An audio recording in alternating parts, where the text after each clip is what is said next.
Xuddi bitta narsa aytib o'tib ketdik. Menga bir inson qaynonasi haqida aytib beryapti. Juda ham ablah ayol. Juda ham ablahki, mana bunaqa qiladi. Qizg'anadi. U faqat qizlariga bo'lish xohlaydi. Bizani mensimaydi, meni erimni umuman mensimaydi deyapti. Hop dedim.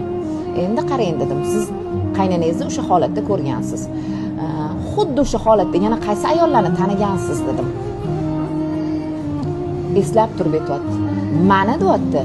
Onamlarning qaynonalari xuddi shunaqa bo'lgan deyapti. Ko'rdingizmi, biz qanaqa modellashtiramiz, qanaqa xulosa qilamiz. Bo'ldi, xulosangga yarasha liniyada yashayverasan. Keyin aytayapman. Endi qaraylik deyapman. O'sha buvingizni yaxshi taraflari bo'lgan-ku. Siz onangiz tarafdan qarayapsiz. Buvingiz tarafdan navara sifatida qanaqa holatlar bo'lgan? Voy, bizani shunaqa yaxshi ko'rganlar, bizga rasi kiyim olib berardilar, bizani unaqa qilardilar, bunaqa qilardilar. Xo'p, sizni qaynonangiz, sizni farzandlaringizga qanaqa jonini beradi deyapti. Ko'rdingizmi?